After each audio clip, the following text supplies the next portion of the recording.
Hello everyone and welcome to another lockdown interview. On today's interview I'm joined by breakaway specialist Steve Cummings. Steve retired at the end of last year and had an incredible career, winning gold in the Team Pursuit in 2005, and he was also part of the original Team Sky setup that formed in 2010. Steve Cummings has also ridden for BMC and most notably Dimension Data. At Dimension Data was where Steve Cummings won his first Tour de France stage in front of none other than Romain Bardet and Thibaut Pinot. But his most impressive season came in 2016, where he won a stage in every World Tour race he entered that season. And he also won his second Tour de France stage, and on top of that, he sealed the overall in the Tour of Britain. Lots to discuss, so without further ado, here is the interview with Steve Cummings. Hi Steve, how are you doing? And thank you for joining. Thank you. I'm very well. Thank you. Thank you for having me. How's the lockdown been affecting you since you've retired now? It was a strange one because of my residency, I was stuck in Andorra alone, and my family was in the UK, and then I was there more or less 40 days, and that was it was good and bad. It's not nice being on your own, but it gave me an opportunity to do lots of stuff. So I got a lot of like I'm doing some academic work, so I got all that done. And then I travelled back to the UK, and then I've been with the family, and I haven't got any work done. But it's been nice to be with the family. So yeah, different, different. But yeah, it's okay. I just try and adapt to it. Is Andorra where you used to live when you were a pro? Yeah, I was resident in Andorra for 2 years. So I just did the last few years there. I just wanted to change. I was been more in Italy really, and Italy and the UK, but 90% Italy, and then I went to Andorra just for the last few years. So how has your mileage dropped significantly stopping cycling, or do you still cycle quite a lot? I cycle. Yeah, it's cycling's changed. Before obviously it was a job, so that was pretty high on the priority list. But now, and it was all about performance. But now my priorities have changed. Like I said before, it's just doing some academic stuff, and then obviously I'm just trying to be a good dad as well. So family, I was trying to do that as well before, but because of the situation and homeschool and stuff like that, that's probably high on my priority list as opposed to my own thing. So I do get out. So in terms of if you want to quantify it, I guess I'm not doing half of what I used to do, but I would like to try and do half, but I haven't got time at the moment. So eventually, when my daughter goes back to school, I think half will be good. But I've been doing other things like running, so I find I can't run. I wait till it's dark, go running when no one sees me, and do a few sprints in the road. And yeah, I can do like half an hour and get a really good workout, so that's good. Like, how have you adjusted to life after cycling? Yeah, it's tough. I knew it was going to be tough. Ideally, I would have raced one more year, but that didn't happen. But I knew it was coming, and I probably wasn't. It's strange, really, because when you're an athlete, the only thing that's sure is you're going to retire, and I didn't really make proper plans, I guess, because it's your life. So I didn't make proper plans. I only started to plan at the end. I could have done much more now, looking back in hindsight, but the plan was to just sort of spend the time exploring and trying to enjoy some new things, which is going well. But obviously, I had a lot of things penciled in that have been cancelled because of the coronavirus and all that. So they've been binned. So now it's just a case of enjoying my time and trying to be productive and look at other things that I can do instead of things that I can't do. So it's strange. It's not super easy, to be honest. Would you still be involved with cycling in some capacity? Um, yeah. I'd like to be. I'd like to be involved. I would, yeah, definitely like to stay involved. But I don't want to feel like I have to, and that's part of why I'm studying. Um, just to try and become a little bit open more doors and become a bit broader. And also sometimes looking outside helps you when you come back, gives you a broader vision of things, and maybe bring something from outside that can help cycling. But yeah, I'd love to, because it's my passion. I love it. When I go on the bike, I just feel free and I just enjoy the bike. So I'd like to stay in cycling. How did you get into cycling? Because in 1999 you won the nationals. as a junior? Yeah, I guess I was like a hyperactive kid, and I did a lot of stuff. What did I do? I was into football really, and then I was all right at football, but the team sport, I don't know. I guess I started cycling more and more and more and more and more, and I liked it because used to come back really tired. I like that, and I was pretty good quite early on. And I don't know. I guess you just do what your passion is. You just follow your passion, and that was my passion. That's what I enjoyed. Um, my dad was into cycling. He'd ride to work, or He'd ride one day and run home the next day. So kind of come from a sporting family, and the family very fortunate they encouraged us into sport, and cycling was always something that I was passionate about. You raced the Tour de l'Avenir a few times. Yeah, How did yeah, the contract come about with the Belgian Pro Continental team? Uh, yeah. Ladro. Lambo credit, yeah. What happened? I think it stemmed from I raced with the national team when I was on the track. So I was on the track team, and then so we raced. We had like exposure in France mainly, some other countries, and I'd done okay sometimes, but I'd also been riding as like sort of domestique because that time the riders on the track were pretty competitive on the road as well. So I was a good sort of helper. And then we were world champion on the track in 2005. So I think that helped with the contract situation with Lambo credit. Yeah, I think it was off the back of track racing. Really, I guess they thought, oh, this guy's got an engine. Let's give him a try, kind of thing. What, like, so you're a former world champion. Seeing the Mm. world champion, no, seeing the world records just drop, like latest at Berlin. How does that like? Yeah, I have to be honest. So around 2008, I sort of stopped watching the track completely. Not I was just busy in my own stuff. But this year was the first year I watched it, and I thought they were amazing.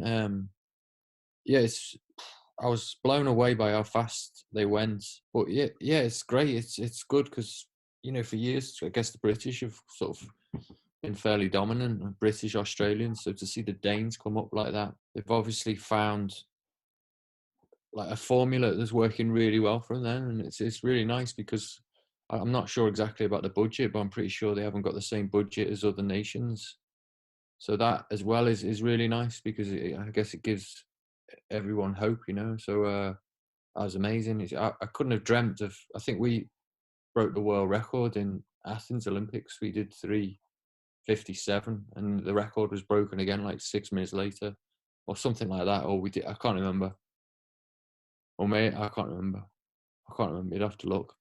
But yeah, that's how fast we were going then. And if you went under 4 minutes, then it was already like, wow, you're a good team pursuiter. And now, like 3:46, I was like, it's incredible. But obviously, that people would say, oh, well, how's that happen? Well, it's a combination of probably equipment, training methods, professionalism of the athletes, yeah, coaching. I don't know, other things like maybe altitude. I don't know what else they're doing. Probably say aerodynamics. Aerodynamics seems to be a huge thing now. Maybe strategy as well. How they use the riders they've got. Maybe like really specifically training each man. Like man one is quite a different job from man four. Maybe I don't know.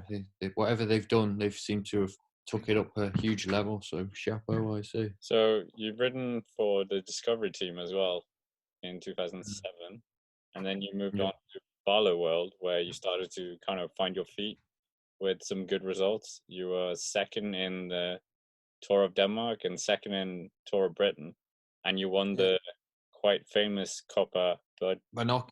yeah, that was Banoki. Yeah.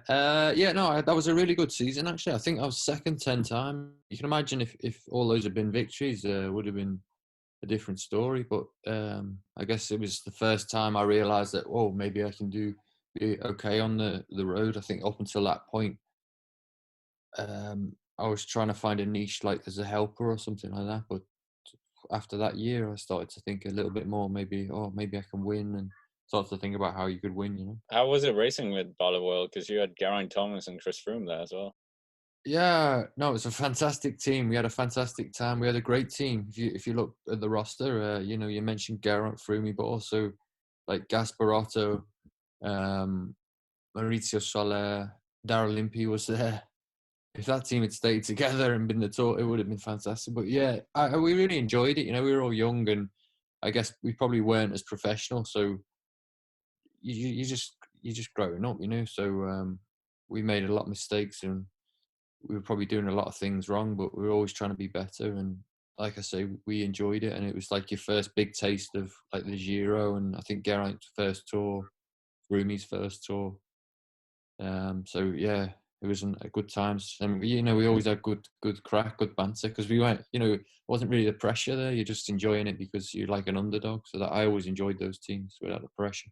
In 2010, you moved to Team Sky when it first formed. Yeah. So Sky. What was that Yeah, like? it was like going back home, really, in a way. It was a very similar system to British cycling, attention to detail, marginal gains, and all that. And then I don't know, I wasn't that happy there. I started to realise that for me, I needed sort of to be empowered, and that meant making my own mistakes. And don't get me wrong, it wasn't that I always thought I was right, but I wanted to like gather information from experts, but ultimately I make my own decision. And I think sometimes that was quite difficult. It caused a bit of friction, and also I wanted to win, and I wasn't going to win the Tour de France, and that's what they wanted to do. So I was always just going to be a cog in their system, and I didn't really want that. So it wasn't working. So I left and I went to BMC. Then I had a bit more freedom, and then it all sort of changed there again, and I left again, and then yeah, MTN, pretty. Then I found that for me that was like the perfect team at the time. I was just lucky really to find them on the way up. Got to the tour, and then I guess that was when I started to win big races. Really, I've Yeah. missed a few races. Well, uh, we could talk about the Tour of Mediterranean, because that I thought that was a pretty cool result where you won the overall. Yeah, that was in those years, like from Sky to almost to 2015. I don't really think I got the results I sort of deserved for one reason or another. But Sora Meadows was definitely a good victory, because I don't know. I always saw that race as like traditionally, maybe a little bit before I won, but traditionally, so going back to the 90s, it was always a point where, let's say, like the classic riders would go and they test their form in that race. I like traditional stuff, and to win there was great for me. Just kind of hung on. Did a good time trial. I remember. I think. Yeah, you won it. Yeah, and then Mount Ferron, the climb. I think it's about 15 minutes, and I was I wasn't light by any means, and it was quite close. So I had a lot of help from the team. I remember like Tor Hushoff helping me a lot into the bottom of the climb. There was a big fight to get into the bottom of the climb, and you had to be in a good position. So I think when you got riders like that helping you, it inspires you and brings you on a bit to your next level. What was it like riding in BMC where there was so many like former world champions at one point? It was great fun. I didn't really feel the pressure. For me, it wasn't a big pressure. Um, There's always when you've got all those leaders. Sometimes as a rider, if you're just below that, you don't get the freedom, but at the same time, you don't get the pressure. So if you get yourself fit enough, you can earn the freedom. Like discipline equals freedom. So that's kind of what I tried to do in those years. I tried to stay quiet, but get myself stronger and fitter so I could get my own results. But always try and do to help the people there. But yeah, there's a good dynamic. I love racing with Phil Gilbert and love spending time with him and Tor.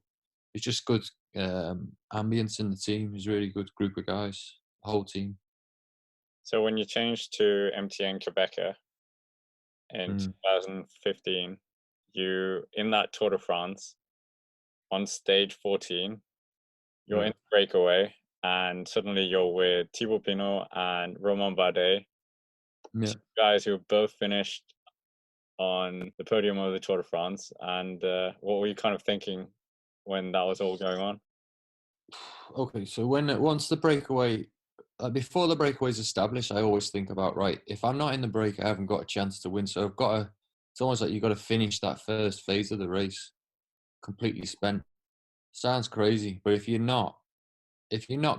miss that breakaway, then you're not going to win. So you have to be in that breakaway. So that's the first thing. And then once you're there, it's like, right, I've got a chance. I've still got a chance. Ideally, you don't want to be spent after an hour, but sometimes, you have to go so deep that you are. But then because you're so fit and you've trained so well, you're recovering it. A lot of it's in your mind. And then I looked at the riders and the combinations and stuff like that. And like you say, it wasn't great.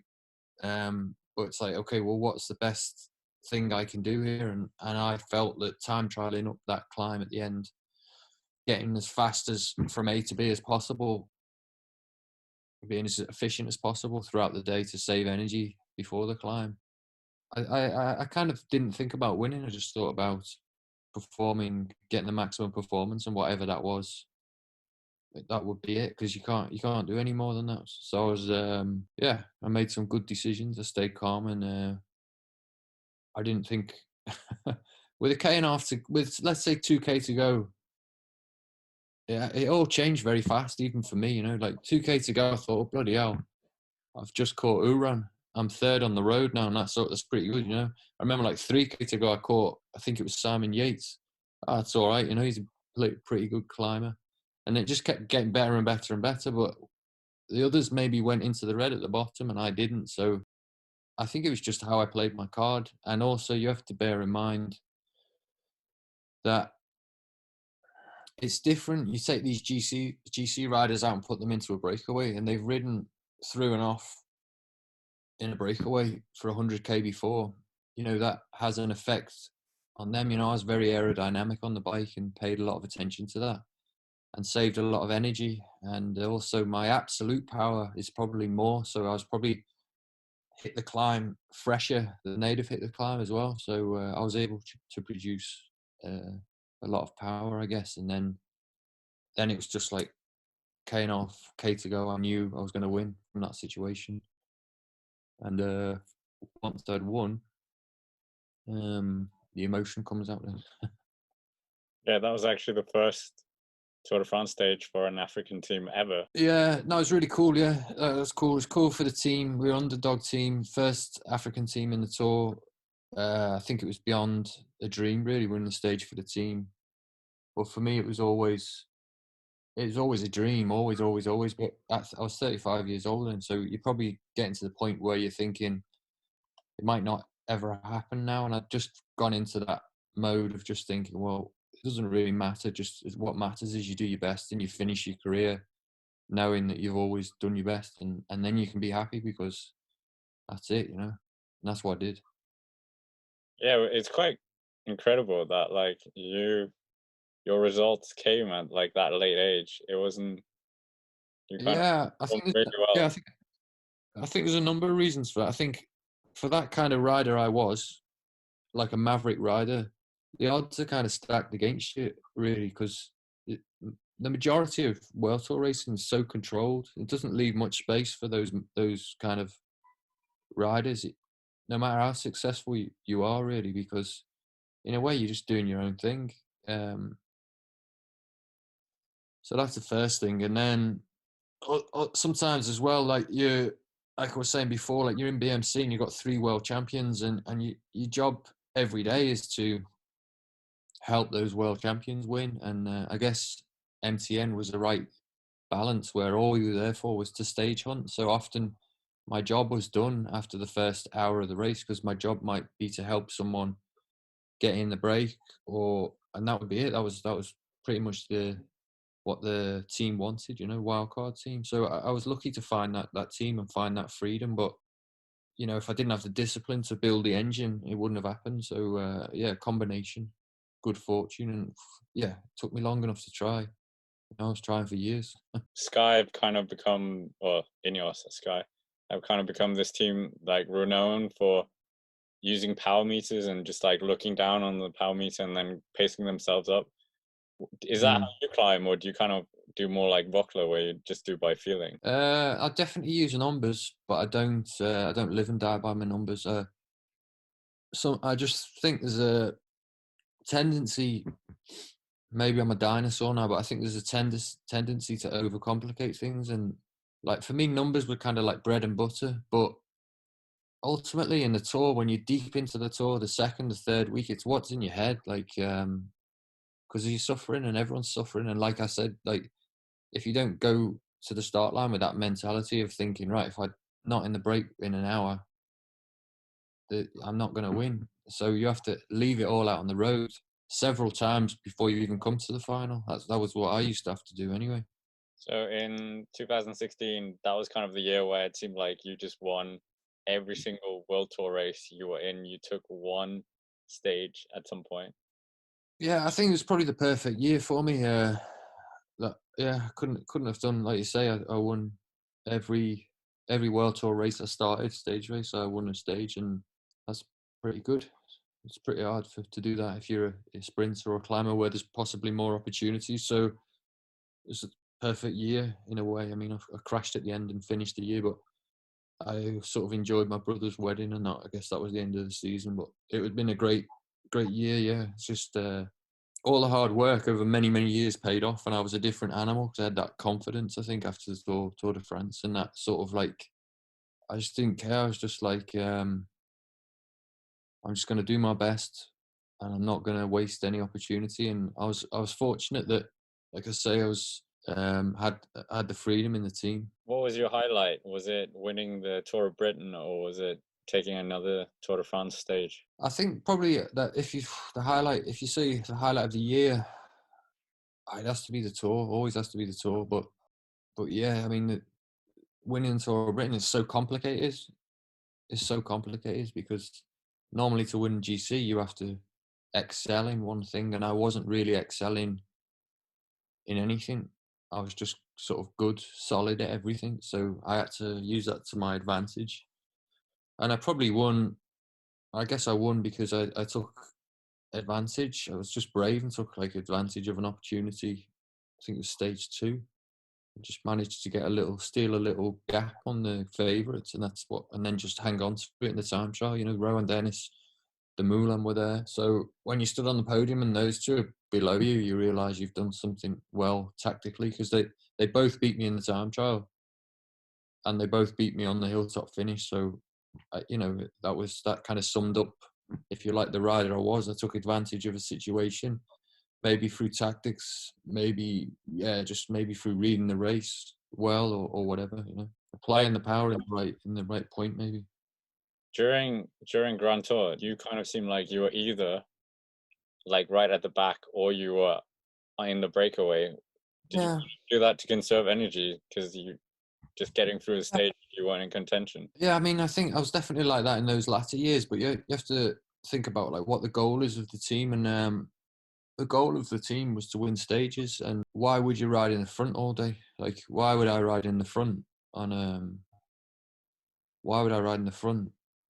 Stress myself. It's people sort of think, oh, it's for free, it's not for free. Riding in the front takes a whole team to ride in front, and that's really good when you got the GC favorite. It's also really good if you got the favorite. If there's a stage which is like really controllable, and it's going to be a sprint, you got the favorite sprinter, then yeah, I get it. But if you haven't, and you're just sort of taking chances and risks and wasting energy, it didn't make sense in my mind, because I was so confident that I had black mark like 5, or in 16 you might laugh, but I think I had like 7 stages that I thought I could win in the book, and I just felt like it was a matter of time, and all I had to do was wait until my stage, and then I could win, and that's how I thought.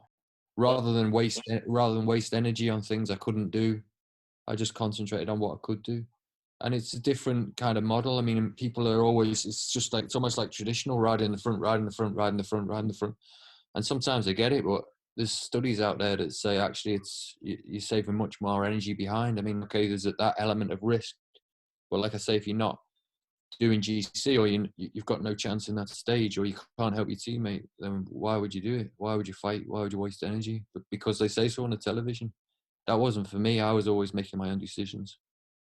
were you never tempted to try and go for GC in the Tour de France just to see how far you could end up? I couldn't do it. There was no way I could do it. I mean, of course, you think about that stuff, but I could never do it. I was too heavy. I think if I'd been 5 kilos less, it wouldn't have been too much of a problem, but I wasn't. So you have to work with. I tried to lose the weight and all that, but it just wasn't. It wasn't me, you know. It wasn't me. I just had to work with what I had in the end. I guess probably you spend all those years like pushing things and you know, like an analogy is like tightening a screw, and sometimes you snap the screw and it all goes wrong. And eventually I used to be able to just tighten that screw up just tight enough so it wouldn't snap. That was perfect. But it took me all those years, probably I snapped 100 screws maybe on the way to do that, you know. So in 2017, you did the double at the Nationals. Yeah. Everything just clicked for you there. Well, again, it's just off the back of that 15, 16, and I kind of felt like I was the strongest. Yeah, and again, I just felt like an underdog because I'd smashed my shoulder. And basically, before the national champs, I'd ridden on the road 10 times on the road, and I was still a bit struggling for balance, if I'm honest, because I'd been on the trainer for 3 months. So I guess one way was like, let's just go out and just test and see where I am. I've got nothing to lose. But I also felt like this cool, calm confidence where I just felt I was better prepared, better, physically better, like leaner, like trained harder, worked harder, all those things we were talking about before with the Danish team pursuit. Just I'd really thought about every aspect and tried to polish every aspect of me as a rider, and I understood the strengths of others, how to exploit them. I don't know, I'd really done my homework, you know, so I just felt like that was it. I'd maximised myself, and what would be would be. What kind of training would you normally do during a week to kind of? Yeah, again, I was quite intensive, so I'd do like 20, let's say 20 to 22 hours, but I'd always have intensity and a lot of intensity. And yeah,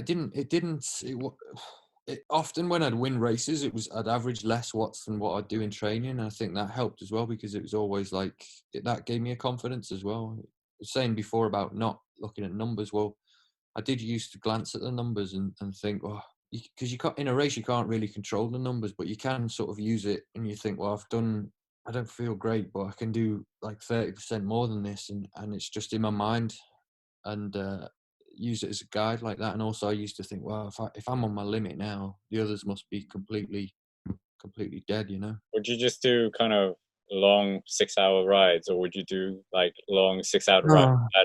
No, no. It's the first day I'd do strength, which would be 4 hours train sort of strength, which was it's much about technique as getting fit. And then the second day I'd do rhythm, which was